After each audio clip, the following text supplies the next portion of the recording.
जो हिंदी ग्रंथ अकादमी की आपकी पुस्तक है आरपी व्यास की पुस्तक, ये दो खंड में है, खंड 1 और खंड 2। ये पुस्तक मेरे हिसाब से आधुनिक काल के राजस्थान में सबसे बढ़िया पुस्तक है। अगर इस पुस्तक का अगर मैं आपको कवर पेज दिखाऊं तो विद्यार्थियों, ये आपके राजस्थान, आधुनिक राजस्थान के वर्ग इतिहास खंड 1, और इस पुस्तक में बड़े ही अच्छी तरीके से आपके चीजों को समझाया गया है।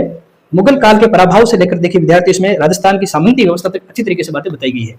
जो इसका खंड 2 है वह भी देखिए विद्यार्थियों बहुत ही अच्छे तरीके से लिखा गया है, और इसमें फिर आपके हमारे संधियों से लेकर राजस्थान के एकीकरण तक बड़े ही सुंदर तरीके से आपके इस पुस्तक को आपके लिखा गया है। ये दोनों पुस्तकें बड़ी हैं, लगभग इसमें मेरे साथ दोनों पुस्तकों को मिला दे तो 1000 पेज हो जाएंगे। लेकिन इन पुस्तकों को पढ़ने से एक बात होते हैं कि फिर आपको कुछ और पढ़ने की आवश्यकता नहीं है। बहुत ही सुंदर तरीके से पुस्तक लिखी गई है। मैं इसी पुस्तक का सारा लेकर आपको पढ़ाता हूँ और मुझे सबसे बेहतरीन पुस्तक लगी है। इसके अलावा भारत के राजस्थान के आधुनिक काल के लिए गोपीनाथ शर्मा जी की एक बहुत पुरानी पुस्तक है, जो शायद अब मेरे हिसाब से मार्केट में अवेलेबल नहीं है, कहीं आके ऑनलाइन मिल जाए तो एक अलग बात है। बहुत ही पुरानी पुस्तक है, राजस्थान का स्वतंत्रता संग्राम के इतिहास, गोपीनाथ शर्मा जी पुस्तक है। राजस्थान राज्य अभिलेखागार बीकानेर की ओर से प्रकाशित है और बहुत ही इसके फॉन्ट प्राचीन काल वाले, तो 20-25 साल पहले जो फॉन्ट होते थे किताबों के, उस तरह से किताब लिखी गई है। लेकिन आधुनिक काल के अंदर ये बहुत ही सुंदर पुस्तक लिखी गई है।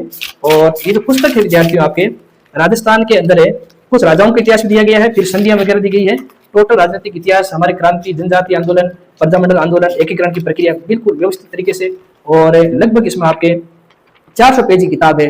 बड़ी सुंदर तरीके से इस पुस्तक को लिखा गया है। तो इस पुस्तक का भी आप सहारा ले सकते हैं। अभी मिलेगी कि नहीं मिलेगी अलग बात है, मैंने 4-5 साल पहले खरीदी थी, तो आप इस पुस्तक का आप चयन कर सकते हैं और अच्छी पुस्तक है। इसके बाद विद्यार्थी डॉक्टर एम.एस. सेन, एक विश्लेषणात्मक आधार पर बहुत ही सुंदर पुस्तक। एम.एस. सेन जिनके बारे में आप पढ़ते हो कि इन्होंने भारतीय राजस्थान इतिहास में कई जगह नाम भी आता है इनका, और एम.एस. जैन महोदय ने भी आपके बड़ी सुंदर तरीके से आधुनिक काल का राजस्थान लिखा है। और ये पुस्तक आपको तथ्य कम देगी, लेकिन आपकी समझ विकसित करेगी कि किस तरह से हम किसी भी क्रांति को, किसी भी घटनाओं को दूसरे दृष्टिकोण से भी देख सकते हैं। बड़ी सुंदर तरीके से लिखी गई है। आप अगर राजस्थान के इतिहास में रुचि रखते हैं तो निश्चित रूप से आपकी पुस्तक पढ़नी चाहिए। एक छोटी सी पुस्तक और है जो मुझे बड़ी पसंद है और अक्सर मैं इसको पढ़ता रहता हूँ, वो है आपके बी.एल. पनगड़िया साहब की पुस्तक। बी.एल. पनगड़िया साहब की पुस्तक है और ये आधुनिक काल के लिए लिखी गई है। राजस्थान में स्वतंत्रता संग्राम, हिंदी ग्रंथ अकादमी पुस्तक है। और